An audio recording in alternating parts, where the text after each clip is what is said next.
games. Whoop, let's go.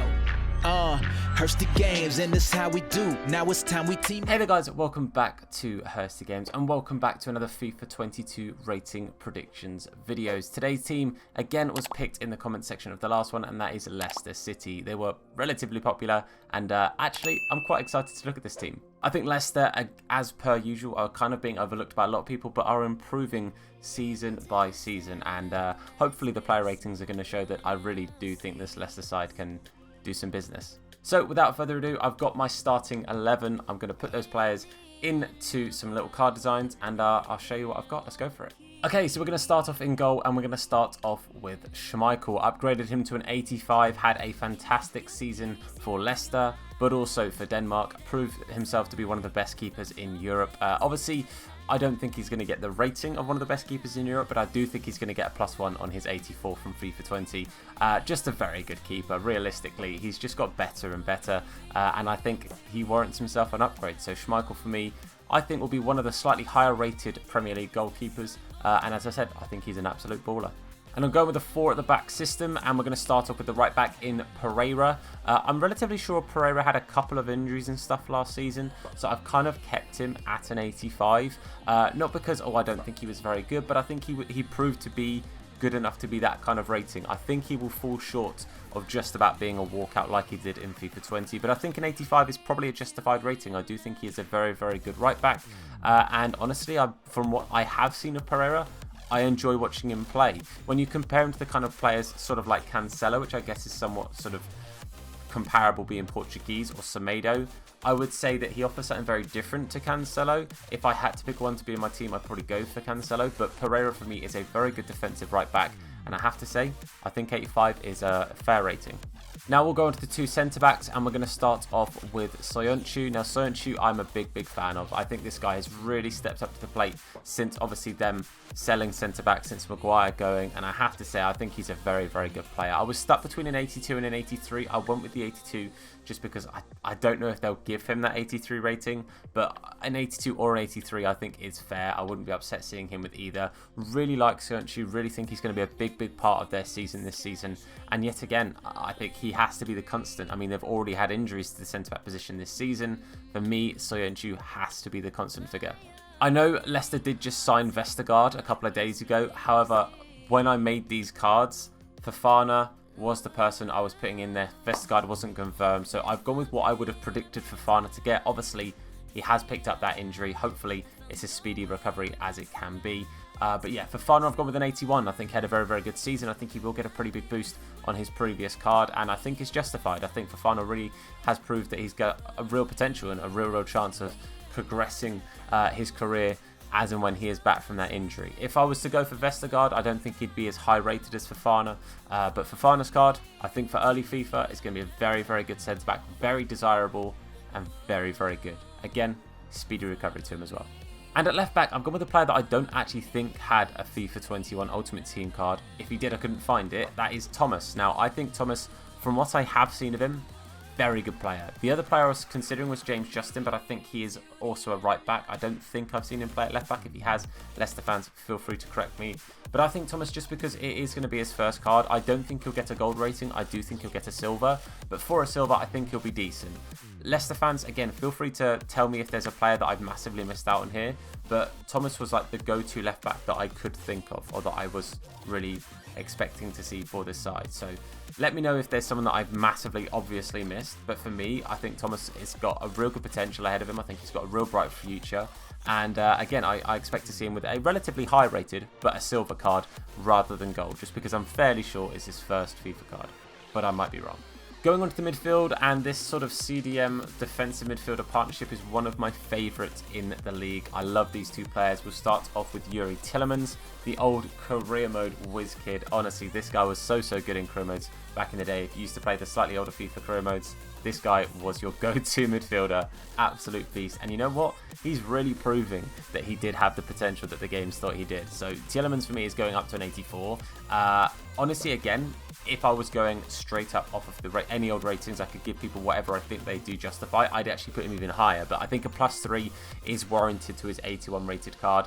And it's one of those cards that if he was just a bit quicker, he'd be so usable. It's the kind of one you want to put a shadow on, maybe an anchor if you want to boost the physicality, but honestly, this guy looks incredibly good, and his passing, his dribbling, as I've said with a couple of cards on previous videos, if the passing and dribbling sort of meta sort of sticks about, I've played a little bit the beta, passing is very important, some good agile and good dribbling is very important too, and it doesn't matter as much with your sort of defensive players that the pace isn't amazing.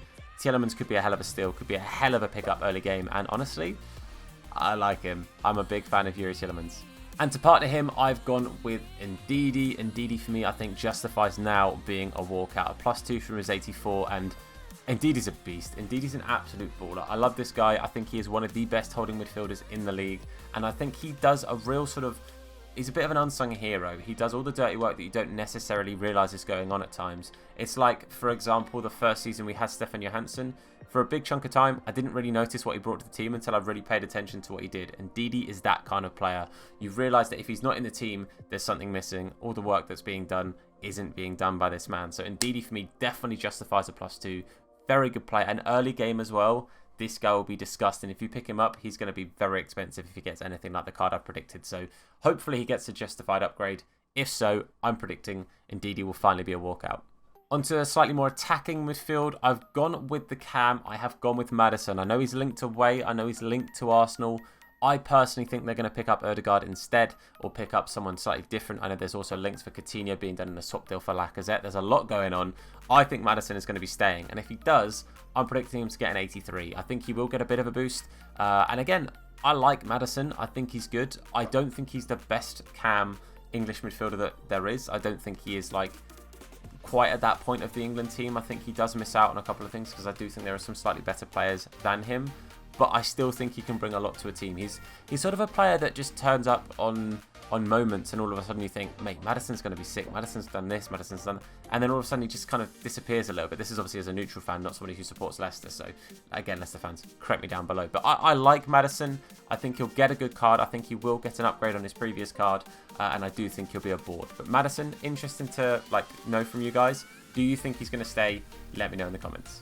And on to the wingers, and we're going to start off with the left winger, and it's Mr. Equaliser himself. We're going to go with Harvey Barnes. I've given him a +1. It's good to see him back and fit and playing again. It's just really nice to see that he is, back and able to play. He played against QPR in the preseason friendly, which was great to see, and I've given him a little cheeky +1. I know he was injured. I know he had some injuries and stuff and some issues throughout the season, but he still had a very good season. I was very tempted to go with an 81 instead of an 80, but regardless, I think he will get an upgrade, whether it would be an 80 or an 81. I wasn't too sure. Played it safe and went with the 80, but again, I think Barnes has the potential to get higher and higher rated, and I do think he is a very good player. At the very least, I expect a +1 minimum for his 22 card. And onto the right-hand side, and I've gone with Ayoze Perez. Again, I kind of wanted to include more strikers because I think they've got some incredible striking options at Leicester. They've got 3 fantastic strikers in there now. But to fit with the formation that I've kind of gone with and my predicted starting 11, Ayoze Perez fit in there, and I've given him a +1 as well, same rating as Mr. Equaliser. And I have to say, I think Ayoze Perez, again, when that deal was made for Perez to join Leicester, it was a really interesting one for me because he kind of, I don't know, he just seems like he's always been a present and good player in the Premier League, and I've really enjoyed watching him. I have to say, I still enjoy watching him at Leicester.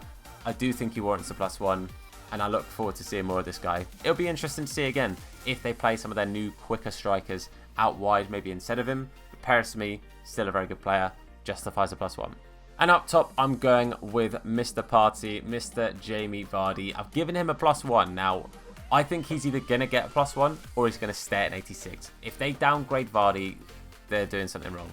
But I've gone with the 87 because, again, I think he's just improved. I think he's just got better and better. So I've gone with the +1 for Vardy. It's optimistic that he'll get upgraded, but I personally think it is warranted. I do think it is justified. So it'll be interesting to see if they keep him the same, if they upgrade him. They better not downgrade him because he doesn't deserve a downgrade. But again, as I said before, I really do like the striking options at Leicester. You've got Iheanacho, you've got Daka. Both are going to be disgustingly good starting FIFA 22 strikers. Both probably pretty darn expensive because of it. But I have to say, Vardy for me, definitely in my books, warrants the upgrade. I think in FIFA terms, if he stayed at an 86, I think that's also fair. But for me, 87 is the correct rating. It's my predicted rating for Jamie Vardy. And that is the end of my FIFA 22 Leicester City predicted 11 ratings. Hopefully you guys have enjoyed this. If you have, then please do give a like on the video. It supports me a whole bunch, supports the video, the channel and everything, so thank you so much. If you're new to the channel, please hit that sub button and turn notifications on to be told anytime that we upload a video. If you want to catch us on our live streams, Hursty Games YT over on Twitch, link is in the description. While you're in the description, make sure you check out our channel sponsors, M21 and Real Footy Prints. Code Hursty will get you the discount at checkout, so make sure you check those out. But for now, guys, I want to say a massive thank you for watching. I've been Tom, you guys have been awesome, and I'll see you soon. Look after yourselves, and of course, wash those hands. Now his name is Hursty. Slap bald head, yeah, it'll probably hurt me. Bang top bins, it'll probably hurt you. Ginger, streamer, platform, YouTube. Drop a name in the chat, we'll say hello. Entertain, yeah, you already know. Capital H, yeah, I'm a read it slow. Hursty Games, yeah, you